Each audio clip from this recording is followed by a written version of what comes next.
오늘의 사건 반장입니다.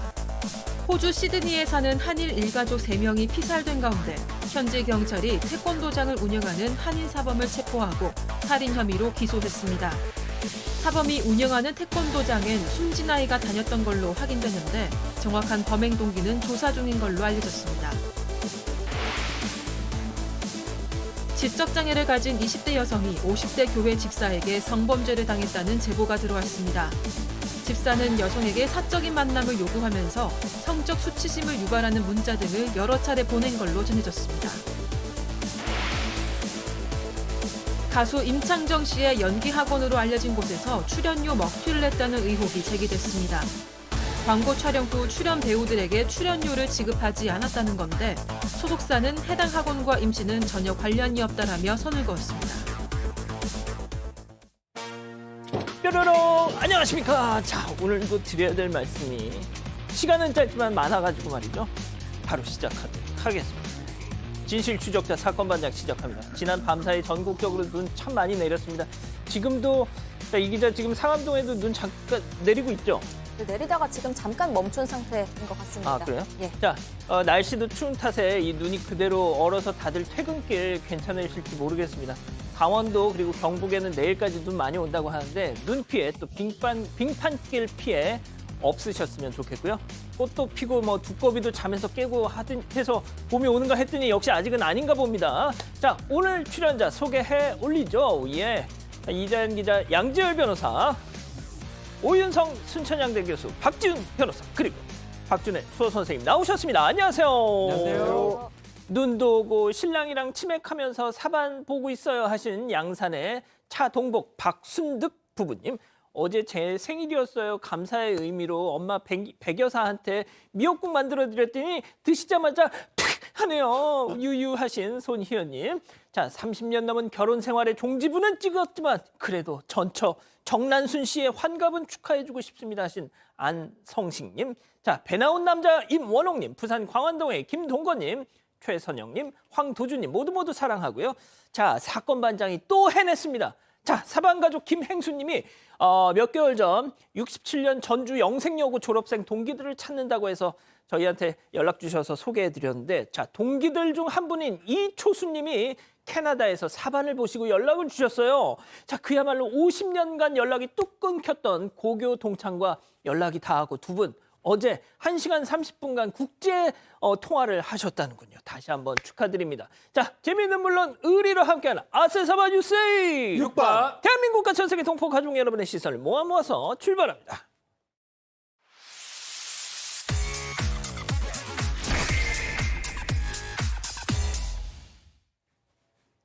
첫 번째 달려보죠.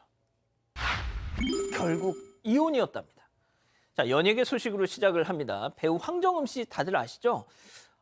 이 소식이 좀 놀라웠던 것이 오전에 SNS에 배우자 사진이 막 올라와가지고 아유 깨가 쏟아진다 하는 기사가 나왔는데 점심쯤 되니까 이혼 소송하는 완전 정반대의 기사가 또 나왔단 말이죠. 네, 일단 결국 이혼이었습니다. 그 배우 황정음 씨가요, 남편인 프로골퍼 출신의 사업가입니다. 이영돈 씨를 상대로 이혼 소송을 제기했다는 소식입니다.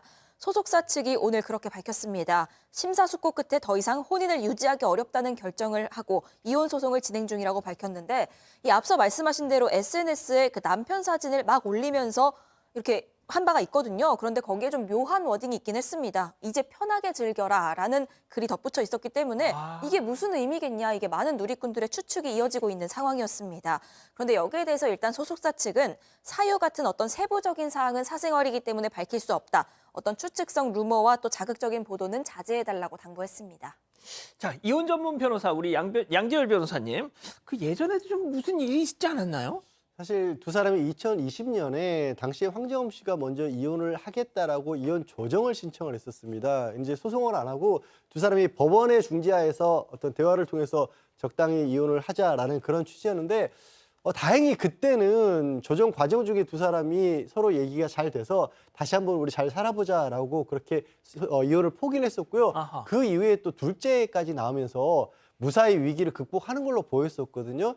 사실 그런 경우들이 왕왕 있습니다. 저도 이렇게 지금 가운데서 대리를 하다 보면 이혼으로 가는 게 아니라 뭐 정말 자기도 극복하는 경우가 있었는데, 소송을 바로 제기를 한 걸로 봐서는 이제는 더 이상 어떻게 보면 좋은 이렇게 대화로 해결하기가 어려운 상황이라고 황정음 씨는 판단한 것으로 보입니다. 아, 사유는 모르지만요. 예. 알겠습니다. 자, 다음 또 이어가죠. 기본이 안 됐다. 아, 이게 도대체 무슨 얘기일까요? 사방가족께서 제보해 주신 영상 만나보시죠. 자, 매장 안에 형광옷을 입은 저 배달 기사가 저렇게 들어옵니다. 자, 여기저기 살피면서 배달 음식을 찾죠. 두리번. 자, 사장님이 음식을 저렇게 딱 내려놓자 왼손을 뒤로 싹 감춰. 그러면서 음식을 들고 가는데 어디선가 스멜 담배 냄새. 아, 여보쇼, 혹시 담배 들고 있어? 사장님이 묻자 수다다다다다다 주랭랑을 치고 있습니다. 자, 박 변호사님, 세상에 남의 식당에서 지금 뭐 하는 거래요?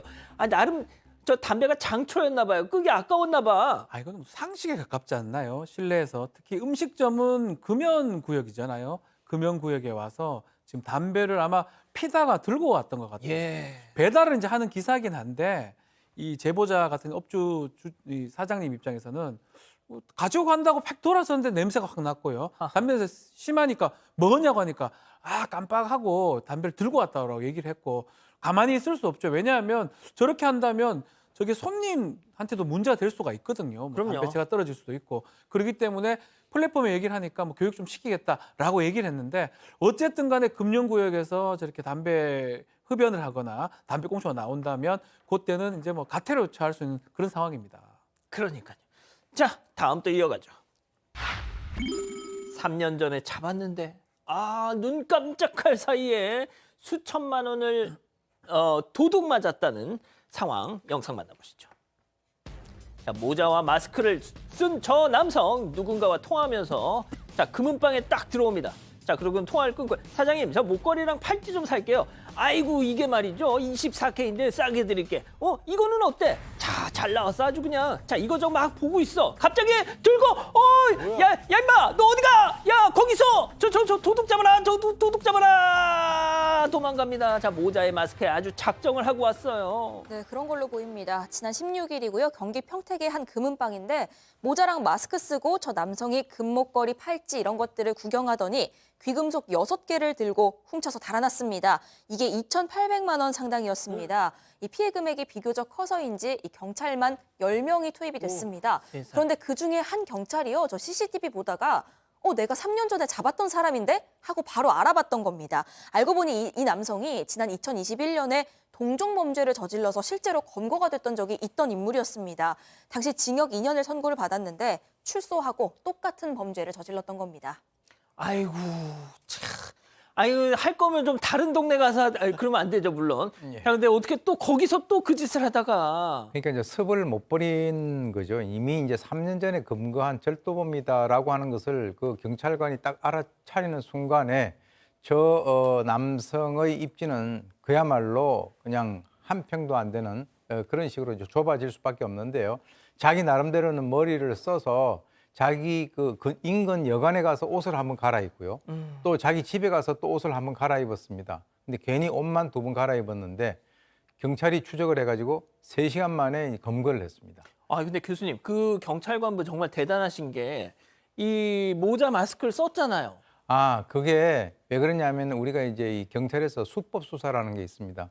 동종 수법을 하는데 사실 저 남성의 입장에서는 손만 한번 이렇게 확 걷어가면 2,800만 원이 자기 손아귀에 쥐니까 그러한 어떤 유혹에서 벗어나기가 어려웠겠죠. 그래서 결국은 지금 현재 이 50대 남성을 이 절도 혐의로 구속을 해서 지난 19일에 검찰에 이제 송치를 했는데요. 그야말로 3시간 천하가 바로 끝나버렸습니다. 그렇군요. 알겠습니다. 자, 다음 또 이어가죠. 장난으로 던진 돌입니다. 사방가족께서 제보해 주셨는데요. 집을 비운 사이 황당한 일이 벌어졌다는 겁니다. 만나보시죠. 자, 택배기사가 물건을 지금 들고 옵니다. 자, 집 지키던 멍멍이가 맹렬히 월월 하는데 툭 내려놓고요. 자, 돌을 주워서 던집니다. 이 감이 어디다 대고 이 개가 짖어 입시 하면서 지금 나가는데요. 놀랐을 수는 있어. 하지만 걔는 개의 도리를 다할 뿐. 만약 저거 짱돌 맞고 개 다치기라도 했으면 어쩔 뻔했어요. 아니 그러기나 말입니다. 저기는 충북 옥천에 있는 한 단독주택이라고 하는데요. 보신 것처럼 택배기사분이 이제 택배 물건을 가지고 왔다가 강아지 입장에서는 자기 집에 마당에 누가 들어오니까 낯선 사람이 들어오니까 짓는 게 당연히 해야 할 바를 다 한 거잖아요. 그런데 그게 기분이 나빴는지 저렇게 돌을 집어서 던졌는데 저 반려견이요. 저 주인이 3년 전에 이 동물병원에서 유기견 입양한 강아지고 화면으로 보셔도 작아 보이잖아요. 아유. 3kg가 채 안 된답니다. 세상에. 지금도 저 크기인 거예요. 제가 묶여 있는데 뭐 위협이 되겠어요? 뭐가 무섭기를 하겠어요? 어쩌겠어요? 그거를 왜 돌을 집어 던집니까? 이 저 집주인분이 항의를 했더니 장난친 거다라는데 아유 맞으면 아유 본인한테 그럼 누가 바위돌 집어 던진다고 생각해 보세요. 그게 장난이겠어요? 아이고, 세상에 저 작은 강아지가 좀 짖는다고 짱돌 던져요. 아이고. 자, 교수님. 이게 말이 됩니까, 이게? 사실 저 남성 같은 경우는 내면적으로 좀 공격성이 있는 것으로 보입니다. 실제 이제 그 뭐 별로 할 말이 없어가지고 저게 이제 CCTV에 찍혔으니까 저렇게 얘기를 하는 거지 CCTV가 없었다면 그런 얘기도 안 했겠죠. 그런데 할 말이 없어서 장난이라고 가볍게 말했을 뿐인데 실제로 아까 보셨지만 2, 3kg밖에 안 되는 저 개가 제대로 돌을 맞았다면 죽거나 아니면은 또 어떤 뭐 불구가 되거나 이렇게 됐을 텐데 본인이 맞히려고 던졌는데 안 맞았을 뿐이에요. 그래서 무심코 던진 돌에 개구리가 맞아 죽는다는 말이 있지 않습니까? 조심해야죠. 그러니까요. 자, 다음 또 이어가죠. 경찰서에서 난동. 일단 제목만 딱 봐도 뭔지 느낌이 와요. 자, 영상 보시죠. 자, 한 남성 허리에 손을 탁 올리고 지구대안을 저렇게 활보를 합니다. 야, 막 지구대장 나오라고 해! 막 삿대질에 욕설에 입구 야, 막 손가락질. 자, 입구 아예 틀어막고 앉았어 그냥. 자, 주먹을 막 확 그리고 3단봉 또 확 또 뽑으려 그래. 자, 물건 확 던져. 자, 그러더니 지구대 의자를 그냥 들어가지고 패대기를 쳐. 자, 이런 난동의 끝은 뭐다? 테이저건이어야 되는데 그냥 저렇게 점잖게 잡기만 하셨어요. 자, 박 변호사님. 예. 저런 인간들이 수갑 좀 세게 채우잖아요. 그러면 또 과잉 진압 당했다고 또 언론사 제보합니다. 또. 자, 이 모양을 좀 보면 막 일반적이거나 어떤 정상적인 모습은 아니에요. 뭐 뒷짐지기도 하고 입구를 막기도 하고 삿대질을 하기도 하고 네 맞습니다. 음주 상태고요.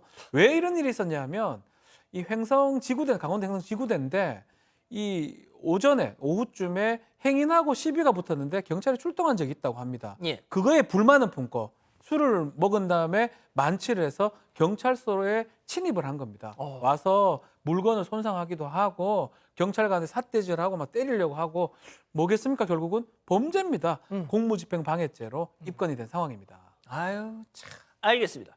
자, 마지막 사연으로 가보죠. 남편 때문에 화나요. 역시 또 제목만 봐도 느낌 확 옵니다. 사방가족께서 집단 지성의 판단을 받아보고 싶으시대요. 네, 퇴근하고 나면 꼼짝도 안 하는 남편 때문에 골치가 아프다는 사연입니다. 일단 30대 부부고요. 이 유치원생, 초등학생 이렇게 두 아이가 있습니다. 그런데 남편이 언젠가부터 소설책 읽는 거에 좀 재미를 붙이더니 퇴근하고 정말 아무것도 안 하고 이 소설 읽기에만 몰두를 한다는 겁니다. 집 오면요, 저녁 딱 먹고 책 읽다가 운동하고 자는데 집안일이라고는 본인이 먹은 밥그릇 또 반찬 치우고 밥상 닦는 정도만 하고 있습니다. 그러다 보니까 밥 차리고 설거지하고 애들 돌보고 집안 청소하는 건 다 아내인 사연자 몫입니다. 뭐 전업주부면 좀 힘들어도 억울하진 않을 텐데 사연자도 남편이랑 똑같이 9to6 일하는 직장인이거든요. 한 명은 잔뜩 쌓인 집안일 힘들게 하고 있는데 한 명은 혼자서 여유롭게 취미생활이나 하고 보다 못해서 한마디 하면요. 아니 뭐 책 읽는 걸로 뭐라 그러냐, 너 정말 못됐다면서 오히려 버럭한다는 겁니다. 이 남편 구박한 제가 정말 못된 거냐는 사연입니다. 자, 왠지 말이죠. 지금 이거 부부끼리 같이 보고 계시다. 야, 딴 데 틀어, 딴 데 틀어. 재미없어 하시는 분들 계실 것 같아요. 자, 오늘 사연 약간 이론의 여지가 있을까 싶습니다만 그래도 달려보죠. 자, 기다리고 기다리죠. 부처 핸즈업 타임 유튜브 JTBC 뉴스 채널과 사건 반장 독립 채널에서 8천여 분의 가족 여러분 함께하고 계신데요. 채팅창에 OX로 함께 참여해 보시죠. 먼저 남편입니다. 자기야, 우리 맞벌이 하는 거 맞아. 하지만 내가 자기보다 더 벌잖아. 평균 출퇴근 시간 내가 더 길잖아. 그래서 내가 더 피곤하잖아. 그지? 그리고 내가 집에 와서 게임을 하니 아니면 뭐 술을 먹고 오니 책 읽고 있잖아. 회사에서 더 출세하려고 내가 공부하는 거 아니야. 누구 때문에? 당신하고 지열이 때문에. 세상에 공부하는 신랑 바가지 긁는 마누라가 세상에 어딨어, 동그라미. 자, 다음 사연자 아내입니다.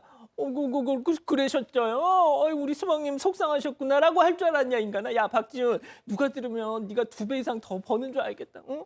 아유야, 집안일하는 거 돈으로 환산하면 내가 벌어다 주는 거 너보다 더 많아 인간아. 야, 그리고 너 읽는 책 이거 봐봐, 이거.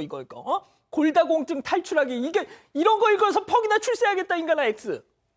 자, 박 변호사님부터 달려볼게요. 뭐 얘기할 필요가 사실 없을 것 같아요. 그러니까. 아마 많은 분들이 이제 사실 우리 사연자 얘기에 공감을 할 것 같아요. 맞벌이입니다. 맞벌이고 다 힘들거든요. 같이 해야 되는 상황인데 소설 보고 있나요? 뭘 보고 있는지 정확하게 알 수 없지만 그 시간도 아내도 그걸 할 수 있는 시간을 같이 하면서 했어야지. 혼자 저 누워서 사파처럼 누워가지고 소설 보고 있고 아내는 설거지에 뭐 아이들 씻기고 그런다면 아내가 너무 힘들잖아요. 너무나 당연한 겁니다. 이건 뭐 더 이상 더 물어볼 필요도 없어요, 사실. 아, 진짜. 자, 여기서 돌발 퀴즈. 박 변호사님, 나는 저 문제에 있어서 떳떳하다 손. 죄송합니다. 저희 전업주부라서 저희 아내가 그래 또. 미안해요, 여보. 갑자기 무슨 반전이야. 자, 교수님. 사실 초등학생이 있고 유치원생 자녀 2명이 있는 이 시점은 상당히 좀 아마 어려운 시점일 거라고 봐요. 아이들도 돌봐야 되고. 그리고 이제 뭐 사실 저 남편분이 조금 더 많이 번다 안 번다, 사실 뭐 이 둘이가 맞벌이 하는데 내 봉급이 더 많다 적다 이렇게 얘기할 그럴 사안은 아닌 것 같고요. 또 그리고 제가 봤을 때는 소설은 공부가 아닙니다. 그냥 그거는 이 취미생활인데 좋은 취미생활 갖고 계셔요. 그런데 그게 불편하게 책을 이렇게 눈치를 보고 읽는 것보다는 좀 이렇게 옆에 도와주고 어떤 그 합리적인 근거를 마련하고 난 뒤에 편하게 책을 읽는 것이 머리에 더 잘 들어올 수 있을 것 같고요. 그냥 제가 봤을 때는 뭐 책을 읽더라도 같이 좀 도울 거는 도와가면서 옆에서 도우는 맛이 있어야 부부라고 저는 보고요. 그냥 보험 든다 생각하시고 지금 30대라고 하니까 지금부터 노력을 하시기 바랍니다. 자, 우리 양 변호사님께 여쭙겠습니다. 나는 저 문제에서 떳떳하다. 역시 진짜 얄미워 사실- 죽겠어. 근데 부족하죠. 아내 입장에서 많이 부족할 겁니다만 저 지경까지는 안 갔다라는 정도의 저 의미인 지경. 거고요. 저 지경이라고 표현을 할 수밖에 없습니다. 근데 사건 현장 참 좋은 프로그램입니다. 왜냐하면 왜요? 제가 가끔 이렇게 상담하다 느끼는 게 네. 뭐냐면 예전과 달리 각 가정이 다른 집에서는 어떻게 사는지를 알 수가 없잖아요, 요즘에는. 그래서 생각보다도 야, 요즘 세상에 저런 집 그런 집이 있어 하는데 그게 당연한 줄 알고 내지는 긴가민가 하시면서 버티는 부부들이 의외로 많아요. 하하. 그러다가 참다가 결국 가정이 깨질 지경이 돼서야 찾아오시는 겁니다. 그리고 그래서 이혼 전문 변호사 양 변호사님을 찾아온다. 그러니까 그때 가면 너무 늦은 거거든요. 저 남편분 혹시 보고 계신다면, 그리고 아내분도요. 요즘 그렇게 사는 집 없습니다. 평균적으로 절대 그렇지 않습니다. 나중에 후회하지 마시고요. 좀 잘하세요, 지금부터. 자, 사파 다시 한 번만 좀 보여주실래요? 그 소파에 누워서 책 보는 거. 진짜 얼마나 얄미워. 차라리 그냥 서재 가서 책을 읽든가. 네, 가족 여러분들도 진짜 많은 말씀 해주고 계신데요. 차차사랑님이 맞벌이면 밥하는 것만 해도 스트레스입니다 하셨고요. 뮤주님, 아내분은 똑같이 일하는데 취미생활 할 줄 몰라서 안 하나요? 하셨습니다. 게다가 뭐 선님, 아쿠아님, 장전님 많은 분들이 우리 집이랑 똑같다. 아이고. 우리 집 인간은 더하다. 뭐 이런 의견 주고 계시고요. 돌핀님, 남편 저녁은 또 왜 차려주세요? 애들 챙겨야 하니까 그냥 직접 차려 먹고 치우라고 하세요. 이런 의견 주셨습니다. 그렇습니다. 요즘 편의점 도시락 잘 나옵니다. 예. 자, 사건반장 제보 메일과 카카오톡 사건반장 제보 채널에서는 우리 가족 여러분들의 많은 사연과 제보 기다리고 있습니다. 자, 경기 고양에 사시는 이기연 여사님 보고 계시죠? 나흘 전에 세상을 떠난 따님을 기억하고 싶으시다면서 연락을 주셨어요. 우리 딸내미 참 예쁘죠 하시면서 말이죠. 1992년생 32살 유소영 씨입니다. 소영 씨에겐 지병이 있었다고 해요. 병마와 오랫동안 싸우다 하늘나라에 며칠 전 갔다는 거죠. 하필이면 이번 주 내내 날씨가 궂은 게 따님이 흘리는 눈물 때문이 아닌가라는 생각도 드신답니다. 자, 소영 씨가 마지막으로 남긴 편지엔 엄마 나 약 먹는 게 너무 힘들어라고 적혀 있었대요. 그래서 더 아프고 슬프시답니다. 그동안 따님과 사건반장을 항상 같이 쭉 봐왔기에 꼭 사반을 통해서 따님을 추억하고 싶으시다고 하셨어요. 삼가 고인의 명복을 빕니다. 이탈리안 BMT 서픽 주세요. 그래요? 저는 이탈리안 BMT. 빵은 파마산, 아메리칸 치즈, 야채는 다 소스는 렌치요. 너는? 난 이미 주문했는데. 이탈리안 BMT 서픽. 서픽? 하나하나 고르지 않아도 한마디로 쉽고 빠른 주문. 서픽! 라스트 재밌네 이거. 글로벌 게임이면은 역시 한국. 글로벌 게임 라스트워에서 한국이 1등이 아니라는 충격적인 소식입니다. 대한민국 게이머들 집결. 라스트워 지금 다운로드.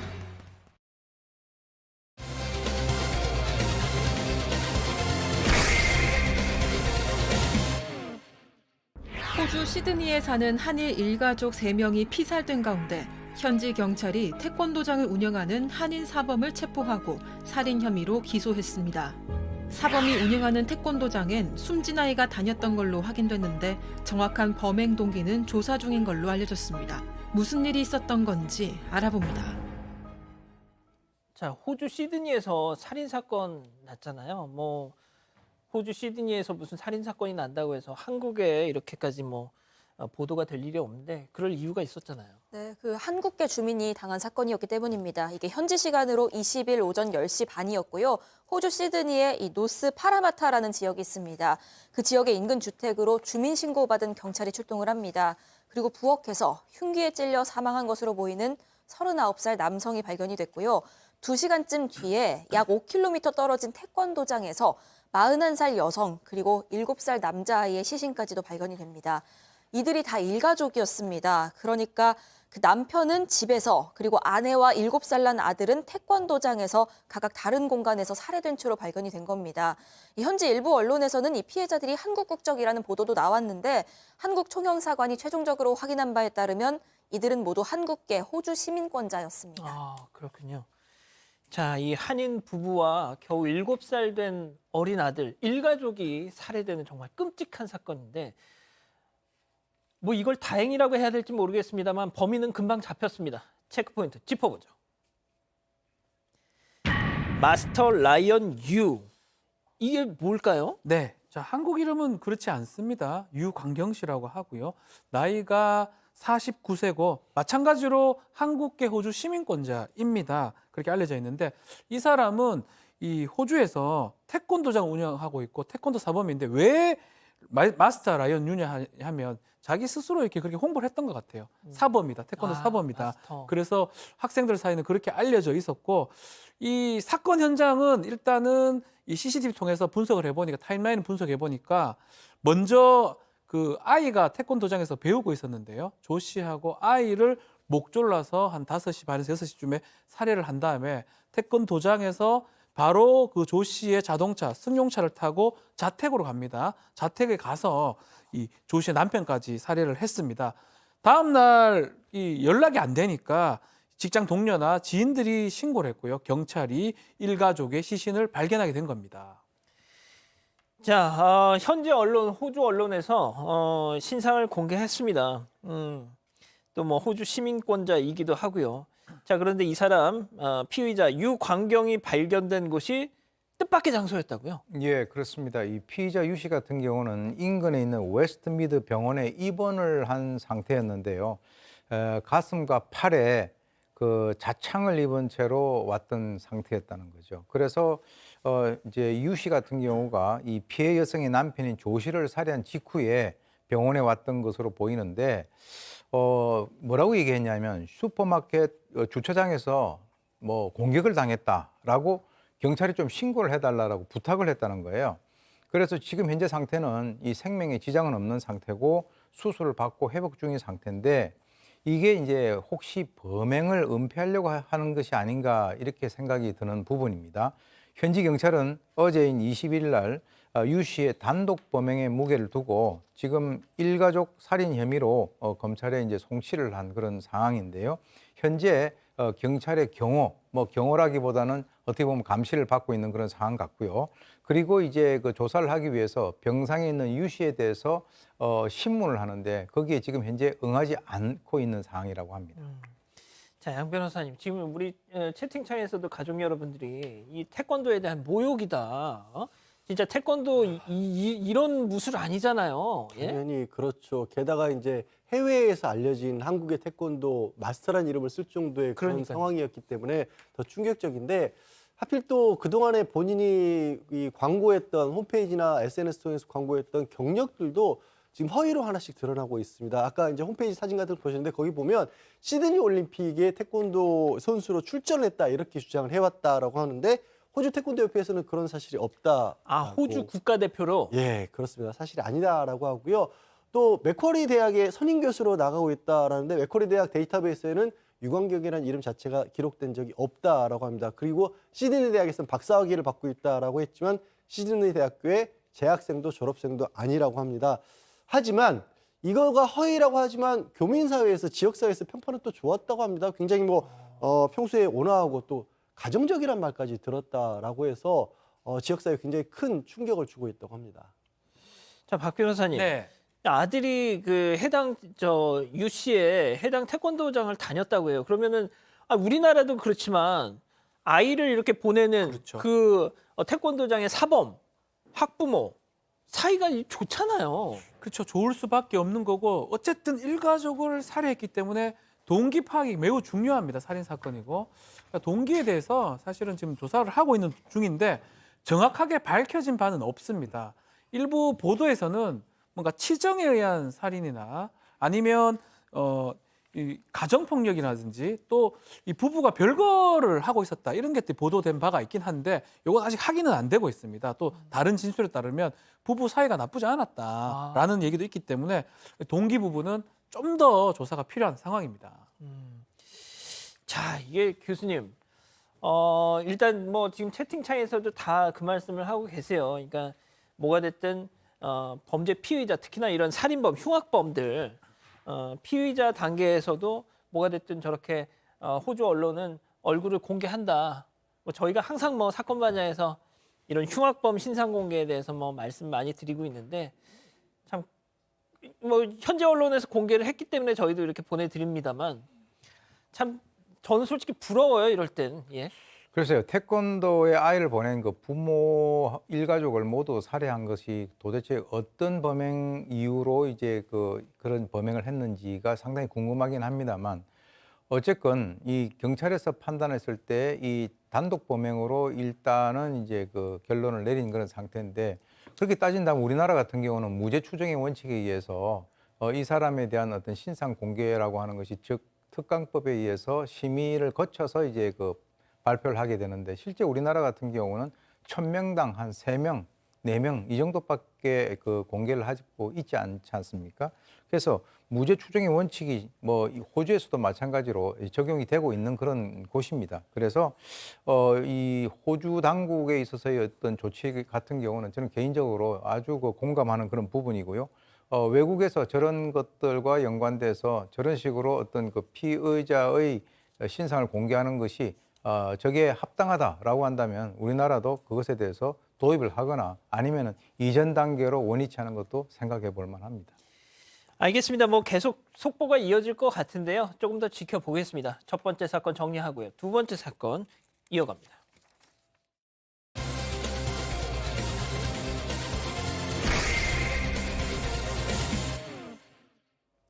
지적 장애를 가진 20대 여성, 초등학생 때부터 한 교회에 다녔는데요.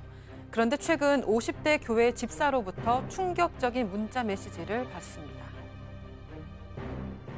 그 문자를 확인하니 나는 동을 보면서 중이다. 너의 를 만져서 그러면 너 보렴. 이런 문자가 되게 많은 거예요. 아버지 뻘인 교회 집사가 여성에게 성적인 의도를 가지고 음란 메시지들을 보낸 건데요. 교회 집사의 감춰졌던 두 얼굴, 대체 무슨 일이 있었던 걸까요? 자, 사반 가족인 어머니께서 제보해 주셨어요. 20대 딸의 휴대전화를 이렇게 딱 열어봤다가 정말 큰 충격을 받으셨다는 겁니다. 네, 일단 제보자는 50대 여성입니다. 현재 딸과 함께 충남 지역에 살고 있는데 이 제보자의 딸은 25살인데요. 지적장애 3급입니다. 이 제보자에 따르면 이 딸이 지도하에 이 장애인 직업 전문학교도 다니고 있고 또 의사소통이나 일상생활에서 큰 문제가 있는 정도는 아니다 이렇게 설명을 했습니다. 그런데 최근에 이 딸이 다니는 그 직업학교의 선생님이 전화가 옵니다. 어머니 좀 확인을 해보셔야 할 것 같다. 문제가 생겼다 이렇게 알려온 건데 깜짝 놀라서 이 딸의 휴대전화를 확인해 보니까요. SNS에서 아주 충격적인 내용의 문자 메시지들이 발견이 됐습니다. 이 누군가 딸에게 아주 수위가 높은 음란 문자들을 수십 통씩 보내고 있었던 겁니다. 그런데 그 누군가 이 메시지를 보낸 사람은요. 제보자도 아주 잘 알고 있는 남성이었습니다. 그 음란 문자 보낸 남자 누구였을까요? 체크포인트 짚어보죠. 교회 집사였습니다. 자, 딸이 초등학교 때부터 10년 넘게 다니던 그 교회 50대 집사였습니다. 자, 교회에서도 입담 좋고 사람 좋기로 아주 그냥 소문이 좋았던 사람이래요. 대체 이게 무슨 조화인지 제보자 얘기 직접 들어보시죠. 이거는 비밀 얘기야. 그러니까 너는 나갔다 와. 이렇게 얘기를 했대요. 나갔다 오면 지워지는 거죠. 뭐 너는 나한테 흥분을 시켜줘. 뭐 나는 보면서 중이야. 뭐 나는 너무 많이 굶었어. 뭐 이런 얘기를 아이한테 하면 그 왜 삐삐 하는 이 비품이 나간지는 짐작이 되시죠? 워낙 난잡하고 수위가 높기 때문에 저희가 그렇게 편집을 했습니다. 저러고 있었어요. 네?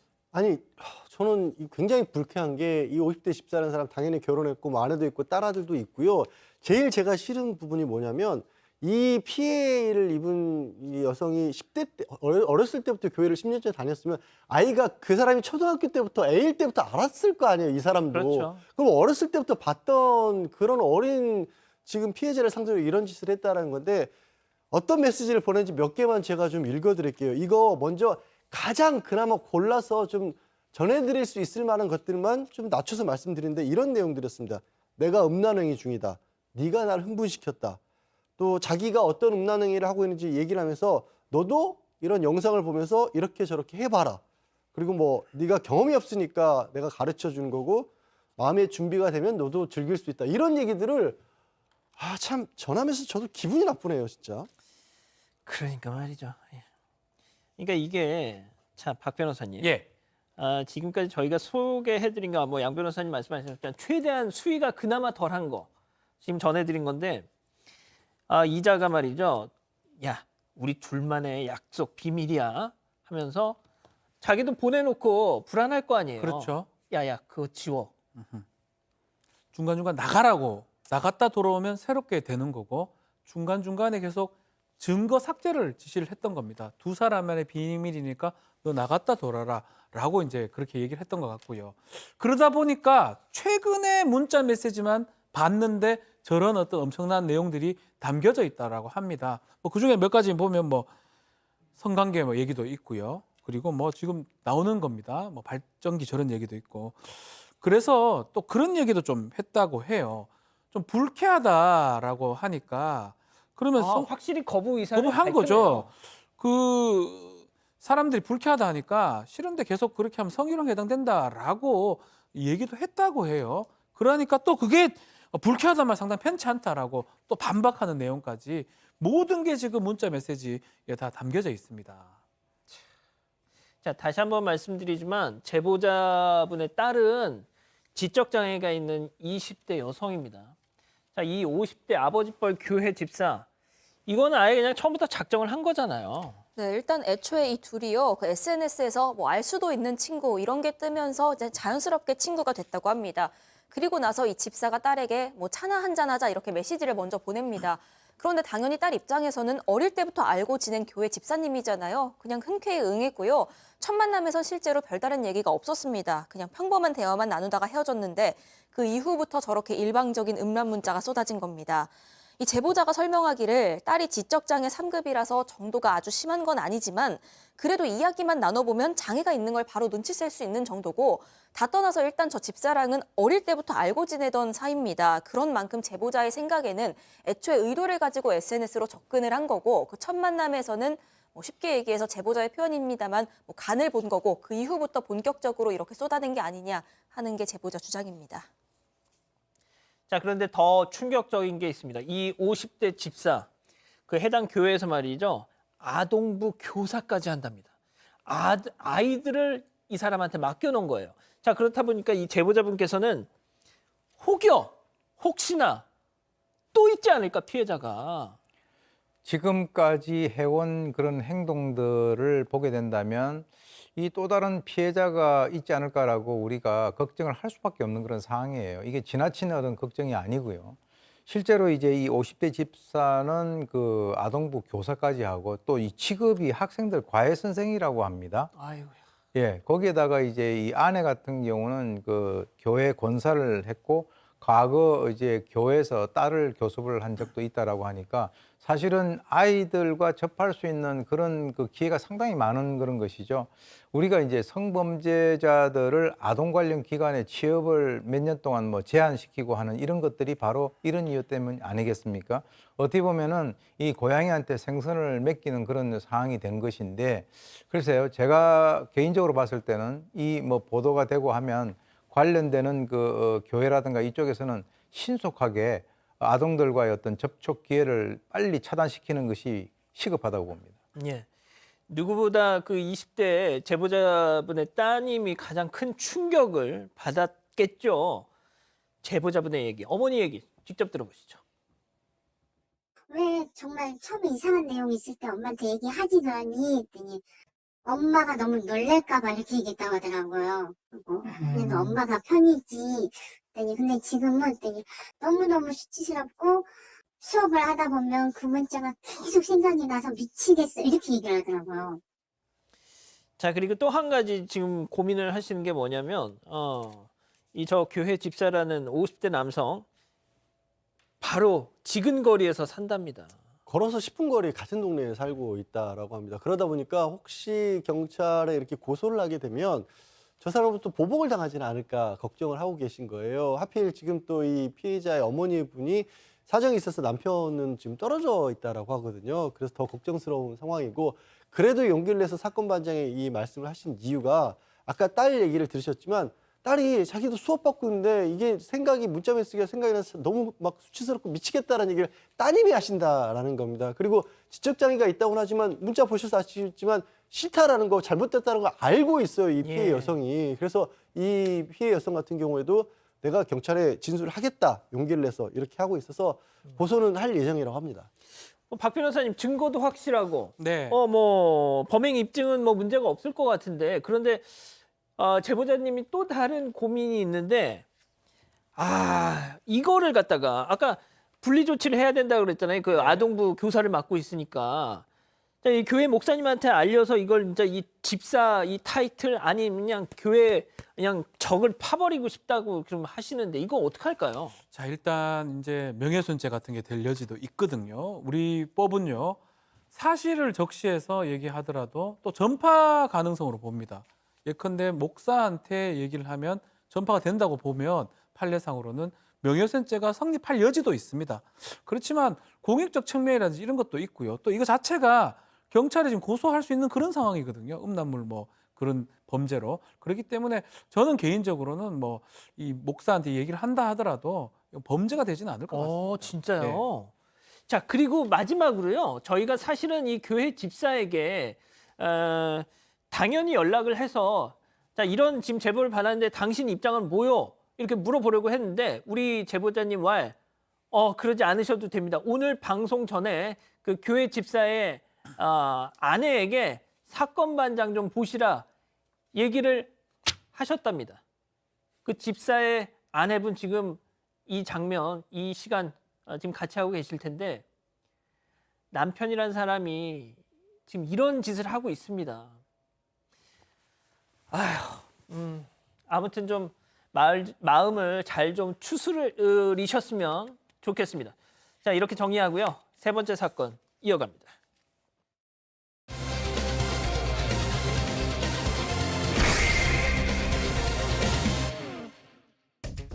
가수 임창정 씨의 연기 학원으로 알려진 곳에서 출연료 먹튀를 했다는 의혹이 제기됐습니다. 광고 촬영 후 출연 배우들에게 출연료를 지급하지 않았다는 건데, 소속사는 해당 학원과 임 씨는 전혀 관련이 없다라며 선을 그었습니다. 어떻게 된 일인지 짚어봅니다. 임창정 씨가 예전에 그 라더견 그 있잖아요. 그 주가 조작 그거에 의해서 이번에 또 구설수에 올랐어요. 네, 그 주가 조작 사태에 연루돼서 논란이 빚었던 게 지난해 4월이었는데 지금 거의 뭐 한 10달 가까이 공식적인 활동은 하지 않고 있었습니다. 그런데 이런 가운데 또 다른 논란의 중심에 섰습니다. 연기학원 출연료 먹튀 의혹입니다. 이게 한 신문에서 단독으로 보도한 내용인데요. 일단 임창정 씨와 연관된 걸로 알려진 연기학원이 있습니다. 여기가 예스IM 아카데미라는 곳인데 여기에 속해 있는 어떤 배우들이 지난해 3월에 광고를 찍었던 겁니다. 그리고 나서 그 광고주는 이 학원 쪽으로 출연료를 지급을 했습니다. 그런데 정작 그 배우들은 이 배우들이 뭐 성인 2명, 아역 배우 2명인데 정작 이 배우들은 출연료를 못 받았다. 그러니까 중간에 이 학원이 출연료를 전달하지 않았다라는 의혹이 제기된 상황입니다. 자, 그런데 피해자가 한둘이 아니라면서요. 일단 지금 처음 알려진 그 촬영했던 배우 같은 경우가 뭐라고 얘기를 하냐면 임창정 씨가 운영하는 회사라 그래서 믿고 계약서도 쓰지 않고 광고 촬영을 했다라는 겁니다. 그런데 이 뭐 뒤통수를 맞았다라는 그런 말씀을 하셨던 거고, 이 얘기들이 이 뭐 배우들이 많이 가입해 있는 온라인 카페가 있답니다. 한 15만 명 가량 회원으로 있는데 거기에 올라가면서 여러 얘기들이 막 나오고 있어요. 나도 비슷한 광고를 찍었다. 아이고야. 어른도 있고 아이도 있는 그런 광고였는데 출연료 못 받았다라고 하고요. 또 다른 배우들 같은 경우에는 이미 배우들 사이에서 유명한 악명 높은 블랙 기업이다라는 글을 또 주고받은 내용도 있었고요. 저는 이게 참 싫더라고요. 아역 배우 한 명이 문자를 올렸는데 네. 그 촬영비 받으면 장난감이라도 하나 사려고 했는데 그거 못 받고 있다. 얼마나 그 동심의 상처를 주겠어요. 그래서 많은 글들이 정산받지 못하는 돈이 많다라면서 악질적인 기업이다, 이런 얘기들이 지금 댓글들이 달리고 있는 상황입니다. 지금 들으신 것처럼 야 너도 야 나도 지금 이런 상황이에요. 피해자들 줄줄이 나오고 있답니다. 자, 그런데 임창정 씨가 과거에 이 연기 학원을 직접 홍보를 했다는 거예요. 그 영상이 있더라고요. 보고 오시죠. 네, 안녕하세요. 임창정입니다. 제가 만든 여러분들과 함께 호흡할 수 있고 배울 수 있는 그런 아카데미를 하나 만들었거든요. 예스IM 아카데미를 이제 출범하려고 합니다. 보다 멋지고 또 안전하게 여러분들의 꿈을 위해서 함께 할 수 있는 그런 공간, 예스IM 아카데미. 파이팅! 제가 만든이라고 했어요. 네. 뭐 정말 만들어서 그런 건지 아니면 광고 효과가 있었던지 그건 뭐 확인하기는 어렵습니다. 그럼에도 불구하고 본인이 공개를 했던 부분입니다. 내가 만들었다. 또 우리가 주목해야 될 부분이 뭐냐면 이름 부분이거든요. 예스IM 아카데미가 지금 이름인데 예. 실제로 2018년도에 임창정 씨가 엔터테인먼트를 하나 설립을 하는데 그게 예스IM 엔터테인먼트입니다. 이름이 같죠. 똑같은 뭐 IM이 아닐 수도 있지만 임창정 임씨일 가능성도 있는 거고요. 그런 의미에서 임창정이 직접 연기학원에서 사람을 발굴하고 가르친다라고 이렇게 오해받을 수 있거나 아니면 그런 분위기가 지금 물씬 풍기는 그런 상황입니다. 하하. 자, 임창정 씨의 소속사와 같은 이름을 쓰고 있고 심지어 같은 건물에 있다. 누가 봐도 뭐 이렇게 생각할 수밖에 없지 않습니까? 자, 그런데 임창정 씨 소속사에서는 다른 입장을 내놨습니다. 체크포인트 짚어보죠. 여보세요 나야가 이제 임창정 씨 노래인데 저희가 이제 나 아냐로 이렇게 잡아봤습니다. 이 소속사는 오늘 이제 저 사태와 연관해서 공식 입장을 밝혔습니다. 근데 이제 그 공식 입장을 보게 되면 다소 좀 이렇게 당황스러운 그런 그 공식 입장인데요. 이 예스IM 아카데미 이 그 연기하고는 예스IM 엔터테인먼트 그리고 임창정 씨하고는 전혀 관련성이 없는 회사다. 그리고 출연료가 지급이 되지 않는다라고 하는 그것도 이 임창정 씨하고는 전혀 관계가 없다. 그리고 이제 자세한 내용을 파악을 하고 난 뒤에 아직 파악이 안 된 모양인데요.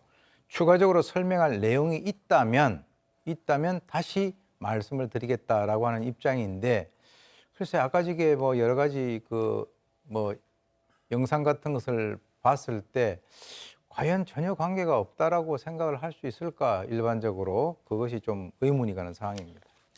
그러니까 이게 제가 아까도 말씀드렸다시피 아무 관련이 없다 선을 그은 건데, 그러니까 아까 영상 제가 만든 뭐 그럼 이게 뭐냐 말이죠. 그러니까요. 그 영상도 영상인데 이 관련된 주장들이 좀 상충되고 있어서 진실공방 양상으로 번지고 있는데 일단 연기학원 관계자의 주장에 따르면 저 의혹이 불거진 당시에 그 대표는 한모, 신모 뭐 이런 2명이었고 공동 대표였다는 겁니다. 그리고 임창정 씨는 대표가 아니었다. 그리고 그 2명이 대표로 있었던 공동 대표로 있었던 그 연기학원은 이미 지난해 폐업을 했다. 이렇게 설명을 합니다. 하지만 이곳의 전 직원이라는 사람은 또 다른 얘기를 합니다. 그 한모, 신모 이 두 대표뿐만이 아니라요. 임창정 대표도 함께 그 3명이서 다 같이 공동 대표로 뭉쳐서 이 회사를 차린 거다. 그러니까 지금 이 셋이서 폭탄 돌리기를 하고 있는 거다. 이런 주장입니다. 자, 여기에 대해서 이제 언급이 된 공동대표로 언급이 된 한모, 신모 이 두 대표에 대해서는요. 두 대표는 약간 임창정 씨에 대해서는 선을 긋는 모양새입니다. 임창정 씨는 운영에 관여를 안 했다. 그냥 모델로 썼을 뿐이고 심지어는 뭐 금전적 대가도 안 받고 사진이랑 이름을 사용할 수 있게 오히려 도움을 준 건데 뭐 이런 피해를 입게 된 거다. 그래서 논란으로 번져서 좀 안타깝다. 이런 입장을 밝혔습니다. 자, 이제 임창정 씨가 라더견 그 주가 조작 사태 당시에도 이렇게 뭐 홍보에 나선 그런 경우가 있었잖아요. 근데 이제 당시에 많은 피해자들이 임창정 씨 얼굴을 보고 이렇게 했다 뭐 이런 사람들도 있었는데 어떻게 보면 그때랑 약간 좀 이 분위기나 이 구조가 좀 비슷하단 말이죠. 지금도 나가고 있는데. 어떻게 보면 결이 거의 뭐 유사하다라고 볼 수 있죠. 사실 이제 알려진 공인, 특히 이제 임창정 씨 같은 경우는 이게 팬들이 상당히 많은 것으로 알려져 있는데 이 본인의 어떤 사진이라든가 이름을 사용을 하고 또 본인이 출연해서 홍보를 한다면 보통 일반적인 사람들의 입장에서는 그것이 알파이자 오메가가 아닌가, 다가 아닌가라는 생각이 듭니다. 그래서 이제 인기 연예인에 대한 여러 가지 어떤 후광 효과라고 하는 그 측면에서 대중은 그런 것을 보고 어떤 신뢰를 갖다가 쌓는 것이 그거는 뭐 아주 인지상정인데 지금 저 상황에서 나는 뭐 이렇게 이름하고 사진만 빌려줬다 이렇게 얘기하면서 나하고는 관계가 없다라고 얘기하는 것은 그건 아닌 것 같다라고 하는 생각이 들고요. 이제 앞으로 저렇게 된다면 과연 어떤 사람이 나와서 뭘 홍보하든가 자기 이름 또는 사진을 갖다가 제시를 한다면 누가 믿을 수 있겠습니까? 이거는 사람과 사람 간에 있어서의 신뢰 문제라고 생각이 듭니다. 저는 이제 뭐 임창정 씨 측 주장이 사실일 수도 있다고 생각해요. 그러니까 정말 관련이 없는데 일단 뭐 부탁을 받아서 이렇게 뭐 홍보차 내가 만든 뭐 이렇게 했을. 근데 그게 사실일지라도 피해자들은 말이죠. 임창정이 만든 연기학원이네? 저기 너무 좋겠다. 그런 거 아니겠습니까? 당연히 그렇죠. 이게 그냥 이런 연기학원이 있습니다. 여기가 좋습니다라고 본인이 광고 모델을 해주는 것과 내가 설립한 회사였다라고 얘기하는 거 그리고 이름조차도 본인이 운영하는 엔터테인먼트 회사와 같은 이름을 쓰고 활용을 했다라는 건 차원이 다른 문제죠. 이건 결코 그렇게 넘어갈 수 있는 문제가 아니고요. 만약에 임창정 씨가 모르는 상황에서 정말 이런 일이 벌어졌다고 한다면 저 학원 측에 그럼 임창정 씨 이름을 가지고 허위 광고라고 하잖아요. 광고법 위반이죠? 그럼 민사상 손해배상 책임을 져야 될 수도 있죠. 그리고 만약에 임창정 씨가 알고 있었는데 자기 이름을 가지고 이렇게 영업을 한다는 걸 알고 있었는데도 그냥 허용을 한 거라면 이건 공동 책임, 공동 불법 얘기가 될 수 있는 겁니다. 어떤 식이 됐든지 간에 임창정 씨가 난 몰랐던 일이니까 상관없어요라고 얘기할 수 있는 상황은 아닐 걸로 저는 개인적으로 봅니다. 그렇군요. 뭐 계속 좀 지켜봐야 되겠네요. 자, 세 번째 사건은 이렇게 정리하고요. 사건연구소 이어갑니다.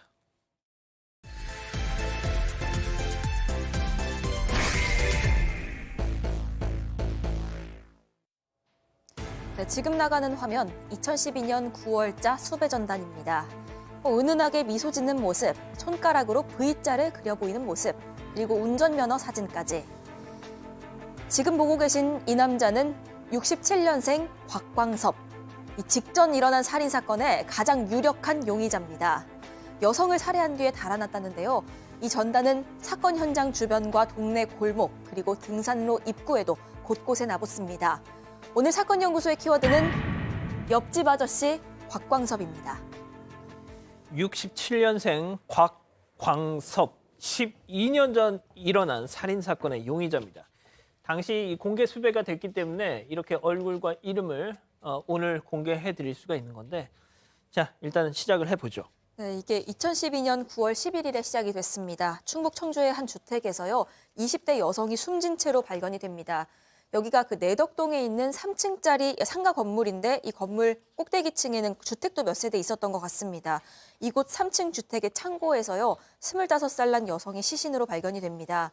이 피해자 같은 경우엔 동생이랑 같이 살고 있었는데 동생이 집에 와보니까 안방 침대에 혈흔이 있는데 언니가 사라졌다라면서 경찰에 신고를 했습니다. 이 동생은 전날 밤 10시에 외출을 했고요. 다음 날 돌아와 보니까 언니가 없었다. 그리고 출동한 경찰이 주택을 뒤지다가 이 창고에서 숨진 피해자를 발견합니다. 자, 자매가 함께 살았던 모양인데 교수님 무슨 일이 있었던 겁니까? 경찰 수색 결과 이제 발견 당시 현장 상황을 한번 살펴보게 된다면 이 피해자는 옷을 입어 있는 상태로 창고 바닥에 누워 있는 것이 아니라 앉아 있었으니까 누가 앉혀놨겠죠. 그리고 그 위에다가 이불을 갖다가 덮어놨습니다. 그래서 경찰은 이 피해자가 안방에서 살해되고 난 이후에 집안에 있는 창고로 옮겼을 그 가능성이 상당히 높다라고 보고요. 현장 감식과 부검을 이어서 실시를 합니다. 그런데 일단 육안으로 봤을 때는 그 피해자가 치명상으로 보이는 어떤 커다란 외상도 없었고 또 침입한 흔적도 없었는데 자세히 살펴보니까 목이 졸린 흔적이 있었고 그리고 이제 하혈을 한 흔적이 있었다라는 것이 밝혀집니다. 아, 박 변호사님, 네. 살인 사건이군요. 그렇죠. 그래서 이제 부검을 또 해야 되는데요. 부검을 했을 때 부검 결과 성폭행의 가능성도 지금 제기가 되는 그런 상황입니다. 또 성폭행도 있지만 문제는 저항할 때 양손에 뭐 저항한 흔적, 저항은 같은 것들이 상처도 있었고요. 다만 이제 문제는 일단 외부 침입 흔적도 없고 이웃집에서 비명소리도 못 들었다면 뭔가 면식범, 알고 있는 사람이 왔고 그것을 손쉽게 들어왔다가 이런 범행 저지른 거 아니냐라고 추정이 됐던 상황이고요. 26명으로 구성된 전담반을 꾸리고 인근의 우범죄야 뭐 우발적 범죄든지 또 치적 문제 가능성도 따지기 시작했습니다. 자, 면식범, 인근의 우범자, 뭐 심지어 치적 문제까지. 그러면 좀 뭐 좁혀졌나요? 이게 경찰이 주변 탐문을 시작하니까 뜻밖의 사람이 이 용의자로 지목이 됐습니다. 바로 피해자 바로 옆집에 40대 내연 관계인 40대 남녀가 살고 있었는데 이상하게 남성이 안 보이고 여성만 있는 거예요. 그래서 경찰이 추궁을 했더니 그냥 바로 털어놨던 겁니다. 사실은 이 남자가 같이 사는 내연남이 내가 여성을 살해했다라고 얘기를 했다라는 겁니다. 아유. 그리고 범행 당일날 밤부터 새벽까지 두 사람이 산에 같이 있었다라고 해요. 산에서 같이 있으면서 여성이 이제 자수를 권유를 했대요. 그랬더니 내연남이 한다는 얘기가 나 지금 내려가면 무기징역이다 이런 얘기를 했다라고 그 여성이 털어놨습니다. 자, 그러면은 저자가 그 아까 얘기한 곽광섭이에요? 네, 맞습니다. 이 피해자 옆집 살던 40대 이 남성이 바로 67년생 곽광섭입니다. 이 곽광섭 같은 경우에는요, 대구에서 생활을 하다가 3년 전에 이 현재 내연녀를 만나서 여기 청주에 살림을 차리게 됩니다. 그 이후에 건설 현장에서 일용직으로 일해왔는데 나름 또 기술이 있었습니다. 그래서 좀 큰 공사장에서만 일했고요. 먹고 사는데 전혀 무리가 없었다고 경찰이 얘기를 했는데 그런 와중에 또 유흥업소 출입이 잦았고 고급차를 끌고 다녔다고 합니다. 하지만 이 곽광섭, 내연녀에게 이렇게 범행 사실 털어놓은 뒤에 행방이 묘연해졌습니다. 연락을 끊고 잠적을 한 겁니다. 잠적을 했다 보니까 저렇게 지금 보시는 것처럼 살인사건 용의자 수배 전단을 전국에 이렇게 뿌렸던 모양이죠. 맞습니다. 그렇지만 이거 완전 유력한 용의자라서 공개 수배한 것도 아닙니다. 이미 다른 전력이 있었던 걸로 지금 확인이 됩니다. 곽광섭이. 2004년 7월 달에 대구에 있을 때 자신의 친딸하고 내연녀 딸을 수차례 성폭행을 해가지고 그때 구속 기소돼서 징역 5년형이 선고가 됐었는데 이 술 먹었다고 좀 까달라고 하면서 뭐 항소심 또 진행을 했었는데 당시 2심도 똑같이 징역 5년이 선고됐고요. 출소 직후에가 2010년인데요. 그때부터 지금의 내연녀를 만났다고 합니다. 이렇다니까요. 이게 뭐 물론 그때하고 지금하고는 뭐 양형 기준이 조금 달라졌다고 뭐 하더라도 참 제가 이 입으로 옮기기도 참 그런데 자기 친딸과 내연녀의 딸을 그렇게 했던 인간이 5년 살고 나왔습니다, 교수님. 그러니까 이제 그런 조치가 지금 현재 2024년의 어떤 시각으로 본다면 아주 미진하기 이를 데 없는데요. 사실 이제 이것과 관련돼서 선고를 했을 당시에 위치 추적 장치 제도가 없었고요. 그리고 이제 전자발찌 제도 같은 경우는 2008년도 9월에부터 시행이 됐거든요. 따라서 이제 전자발찌 착용 명령 또는 뭐 신상 공개도 되지 않은 그런 상태였습니다. 그런데 그때부터 사실은 이 사람은 성범죄자이기 때문에 성범죄 우범자로 지정이 돼서 경찰 관리를 받고 있긴 있었는데요. 실제로 이제 우범자 실태 점검들도 했었고 또 이 사건이 발생하기 바로 그 달 초에 이 경찰이 이 곽광섭의 생활 실태를 간접적으로 파악을 하긴 했지만 결국 이 사건을 갖다가 막는 데는 실패를 하고 맙니다. 자, 결국 저런 일이 났잖아요. 그러니까 경찰이 감시를 하고 있었던 상황인데도 범죄를 못 막았다라는 거고요. 또 전자발찌도 아쉬운 점이 있는 게 당시 이 곽광섭이 범죄를 저질렀을 때는 전자발찌 제도가 없었는데 출소 이후에 제도가 만들어졌지 않습니까? 그래서 검찰이 제법 우려가 있다고 해서 전자발찌를 청구를 했습니다. 착용을. 근데 문제가 법원에서 받아들여지질 않았어요. 왜? 이 사람 그 법원은 그렇게 얘기를 했습니다. 이 사람 저기 당시에 교도소에 있으면서 일 배워서 건축 현장에서 성실하게 일하고 있고 또 심지어 이렇게 학교도 교도소에 있으면서 학교도 다녔다. 이제 통신학교를 다녔다라는 것이고 그다음에 첫 번째 성범죄 이후에 다른 범죄 전력이 없다. 이런 이유도 들었는데 사실 첫 번째 성범죄도 이게 평범한 성범죄가 아니었잖아요. 정말 비정상적인 범죄였는데 어쨌든 법원에서는 전자발찌를 기각을 했고 또 좀 전에 이 자료화면 나갈 때 눈썰미 좋으신 분들 보셨을 텐데 파출소가 싹 스쳐갑니다. 범행 현장이 파출소에서 5m밖에 안 떨어져 있었어요. 세상에. 아이고, 참 최근에 어떤 분이 뭐 이런 말씀하셨죠? 집 앞에 이사 온 사람이 떡 돌리는데 조두순이다. 이러면 감당할 수 있겠느냐? 응? 자, 이제 이런 뭐 전자발찌도 전자발찌고요. 성범죄자 알림이 있잖아요. 이게 자녀가 있는 집에는 만약에 그 인근에 저런 인간들 오면은 집으로 자녀가 있는 집에 우편 발송이 됩니다. 자, 그런데 그거 아세요? 20대 여성들 그냥 1인 가구 이번처럼 자매들이 사는 이런데 거기는 성범죄자 알림이 사이트에 들어가가지고 직접 조회를 하지 않는 한 저런 인간들이 옆에 와도 알 수가 없어요. 정작 요즘에 얼마나 20대 여성들 1인 가구가 많습니까? 그런 사람들이 성범죄자 알림이 여기서 빠져 있다니까요. 우편으로 보내줘야 알지 그걸 언제 그 웹사이트에 들어가서 앱에 접속해서 그걸 일일이 확인하고 사냐고요 요즘에. 에? 자, 그러니까 다시 이 내용으로 돌아가면 전자발찌. 네, 물론 뭐 전자발찌를 채웠다고 막을 수 있었다라는 말씀은 아닙니다만 최소한 이 사람에게 어떤 좀 멈칫함을 줄 수는 있었다. 뭐 이런 취지에서 말씀을 드리고 있고요. 이런 상황에서 이 곽광섭은 잠적을 했잖아요. 하지만 이 와중에 이 성폭행을 저질렀다는 사실은 점점 명명백백해집니다. 일단 추적과 동시에 그 피해자 침대에서 이런저런 채모라든지 DNA 감정을 했는데 뭐 곽광섭이랑 일치한다는 결론이 나왔습니다. 그래서 이 내연녀랑 마지막으로 만났던 게 그 청주 인근의 야산, 그리고 또 일했던 건설 현장, 연고지 이런 곳에도 다수사팀이 투입이 돼서요. 이 대대적으로 수색을 벌이기 시작을 합니다. 그런데 이 곽 씨가 신용카드도 전혀 안 쓰고 휴대전화도 집에다가 두고 나왔습니다. 그렇다 보니까 이 경찰은 이 곽광섭이 이 우암산을 굉장히 잘 알고 있기 때문에 그 근처에 과수원, 밭 이런 곳을 돌면서 먹을거리 구해가면서 도피 생활하는 게 아니냐 이런 쪽에 무게를 두고 이제 수사를 하기 시작을 합니다. 이 도피극이 그래서 어떻게 끝났습니까? 정말 허무하게도 사건 발생 4일 만에 이 곽광섭이 우암산 인근 절 근처에서 시신으로 발견이 됐습니다. 등산객이 발견을 했고요.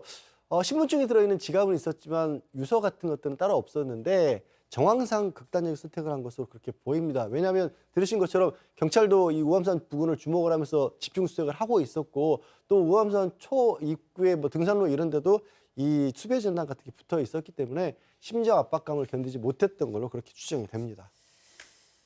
자, 그 교수님 뭐가 됐든 법에 이 엄중한 처분을 받았어야 되는데 저래버렸어요. 예? 빠져나갔죠.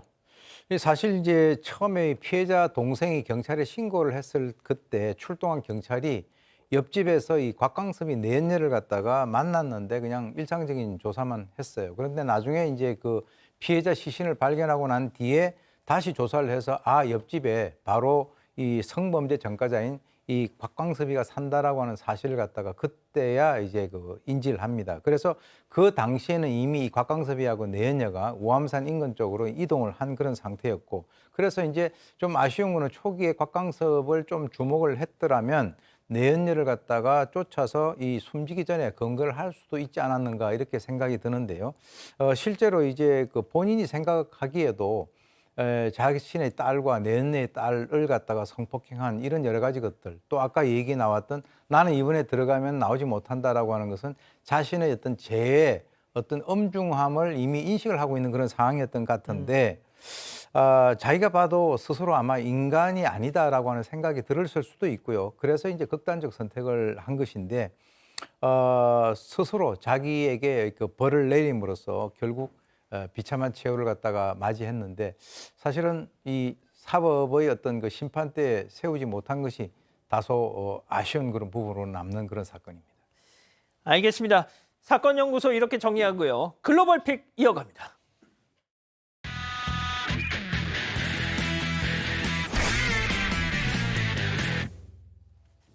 태국으로 가보시죠.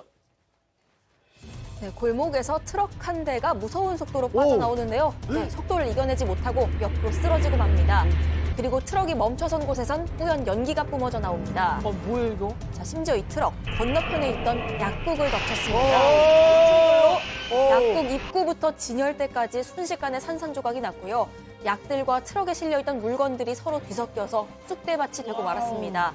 약국 안에서 청소하고 있던 여성은 천만다행히 사고는 피했지만 너무 놀랄 수밖에 없었고요. 네, 머리를 감싸주고 뒷걸음질을 칩니다.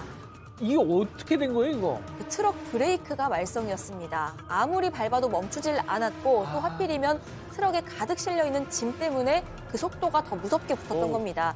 다행히 약국 주변에 있던 주민들 인명피해는 없었습니다. 하지만 문제는 이 트럭 운전자가 많이 다쳤다는 겁니다. 그런 와중에도 트럭 운전자는요, 부서진 약국 자기가 다 책임지겠다고 경찰에 진술했다는데요. 약국 주인과 경찰은 이 운전자의 회복이 우선이라고 생각을 해서요, 조사를 미룬 상태라고 합니다. 이 약국은 재정비에 나섰습니다. 그렇군요. 자, 다음은 미국으로 가보시죠. 네, 잔뜩 화가 난 이 남성, 활짝 열린 창문으로 물건들을 마구 던집니다. 자전거 바퀴부터 이불, 심지어는 창문보다도 큰 무슨 널찍한 판자까지 들고 와서 저렇게 밖으로 내던지는데요. 이미 바닥에는요, 물건들이 한가득 쌓여 있죠. 이거 도대체 무슨 일인지 당시 상황 보고 오겠습니다.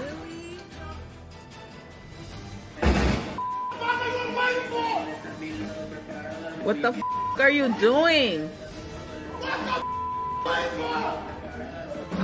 Here he's going again. He's going again, you guys. What the heck? But they can't arrest him? This is insane. 네, 주민들은 저 남성이 왜 저러는지 아무도 그 이유를 알 수가 없었습니다. 자, 출동한 경찰 역시도 남성의 집 문도 열지를 못했다는데요. 이 난동은 아이들이 등교해야 하는 아침부터 늦은 자정까지 이어졌다고 합니다. 심지어는 남성이 던진 유리병이 맞은편 집에 날아와서 유리창에 박살을 냈고 또 집안 곳곳에는 유리 파편들이 떨어지는 일도 벌어졌습니다. 이 아이들이 집에 있었다면 크게 다칠 뻔했던 겁니다. 아니 저거 가만둬야 돼요 저거? 수차례 신고를 했는데요. 경찰은 저 남성을 체포할 수는 없다는 말만 반복했다고 합니다. 이 남성은 아무런 반응도 하지 않고 집안에 숨어만 있는 상태입니다. 결국 아파트 관리자들이 나서서 이 남성을 폐거 조치할 예정이라고 합니다. 은둔형 외톨이인가? 자, 다음 이어가죠. 자, 한 여성이 요즘 가장 핫한 간식이죠. 탕후루를 야무지게 먹고 있습니다. 쭉쭉 빨아가면서 아주 열심히 먹고 있죠. 근데 뭐 좀 이상하지 않아요? 탕후루에 비닐이 씌워져 있어요. 비닐도 벗기지 않은 채 계속해서 저걸 핥고 있는 겁니다. 자, 근데 이 여성 주변 눈치를 쓱 보더니 핥고 있던 탕후루를 진열대에 다시 꽂으려고 합니다. 꽂아 넣으려고 해요. 설마 안 돼? 심지어는 쪽쪽 빨았던 설탕물을 이렇게 빼내는 그런 장면도 보이거든요. 뱉어냅니다. 자, 황당한 행동을 하고 있는 이 여성, 저 탕후루 노점의 주인이었습니다. 제발 저걸 다시 팔 거라고는 말씀하지 말아주세요. 그런 것 같아요. 비닐에 감싸진 딸기에서 설탕물이 흘러내리고 이 설탕물이 비닐 밖으로 새어나왔겠죠? 그러니까 그걸 빨아내고 새 상품처럼 팔려고 했던 거죠. 그리고 하필 저 모습을 관광객에게 딱 걸렸던 겁니다. 아우 진짜 왜 저러고 살아? 결국 관광지 관계자마저 사지 말아라 이런 얘기를 했는데 자 들어보시겠습니다. 我们这边一直在驱赶这些小摊小贩，就是说我们提醒游客不要去买这些小摊小贩的东西。这边我们也会加强管理的。 자, 양 변호사님, 우리나라 탕후루는 저렇지 않잖아요? 최소한 저런 건 상상할 수 없죠. 중국의 누리꾼들도 충격적이다. 이제 뭘 믿고 밖에서 사 먹냐라면서 분통을 터뜨렸습니다. 그렇군요. 자, 다음은 최근 온라인에서 화제가 되고 있는 영상 함께 보시죠. 자, 이곳은 맥주 양조장입니다. 저 은색 탱크 안에 맥주가 한가득 들어있는 겁니다. 이 남성 맥주가 잘 만들어지고 있나 확인하려는 순간에 맥주 한 줄기가 뿜어져 나옵니다. 그리고 그 맥주 줄기가 얼마나 세는지 남성이 그냥 뒤로 나자빠졌습니다. 이거 뭐 만화에서 보던 장면인데. 그러게나 말입니다. 와, 다행히 남성은 곧장 일어나 맥주가 뿜어져 나오고, 저게 맥주예요. 맥주가 뿜어져 나오고 입구를 막아보는데 아쉽지 않습니다. 더 사방팔방으로 튀는 바람에 도와주려 온 동료마저 발길을 그냥 돌려버립니다. 그래도 어떻게 두 직원이 합세해서 양조장 밸브를 간신히 막아냈습니다. 다쳤을 것 같아요. 글쎄, 가슴에 맥주 세례를 맞고 뒤로 크게 넘어지긴 했는데 다행히 다친 곳은 없었다고 합니다. 직원들은 엉망이 된 양조장 수습에 나섰고요. 이 위기를 기회로 삼아 터진 탱크에 남아있던 맥주를 특별 한정판으로 팔기로 했는데, 근데 사람들 반응이 뜨겁다고 합니다. 그 지금 안 보이셔서 모르시겠는데, 우리 박지훈 변호사님 저거 보시면서 입맛을 다시고 계세요. 저는 저런 건 한번 맞아도 좋을 것 같아요. 진짜? 뭐라고요? 한번 맞아도. 한번 맞아도 맞는 게 소원이다. 예. 자, 마지막 픽 주인공 동물 중국으로 가보시죠. 네, 개구지게 생긴 이 레트리버, 입에는 빨간 봉투 하나를 물고 있습니다. 이날 이 친구가 아주 대박을 터뜨렸다고 합니다. 이 가족이랑 산책을 나왔는데요. 목줄이 풀리면서 이 레트리버가 다른 곳으로 도망갔답니다. 그런데 이 레트리버가 향한 곳은 복권 가게였고, 그 가게에 있던 복권 하나를 덥석 집어물었던 거죠. 아유. 그 탓에 복권에는 강아지 이빨 자국이 나서요. 그래. 보호자가 어쩔 수 없이 그거를 살 수밖에 없었다는 겁니다. 저걸 누구한테 팔아 저거? 자, 그런데 그 복권의 결과, 이 레트리버 보호자의 목소리로 한번 들어보겠습니다. 설마? 中了1000块钱，当时很惊讶，因为我确实没有中过1000块钱这么大的彩票的钱。然后第2天我们又去刮的时候，给他咬，他又中了30块钱，然后后面就没有再买了。 아야. 네, 무려 18만 원에 와. 당첨이 된 겁니다. 야. 복을 물어다 온 걸까요? 보호자는 고마운 레트리버에게 맛있는 간식으로 보답을 했다고 합니다. 이 소식을 전해들은 누리꾼들, 나랑도 같이 가달라면서 아우성을 쳤다고 합니다. 박 변호사님 지금 뚫어져라 보고 계십니다. 행운의 개네요. 행개. 행개. 역시 하실 말씀이 별로 없었어요. 좋습니다. 예. 사랑하는 사건반장 가족 여러분, 따뜻한 밤 보내시고요. 저희는 내일도 별이 6개 반, 4반, 6반 저녁 6시 반에 다시 옵니다. 안녕히 계십시오.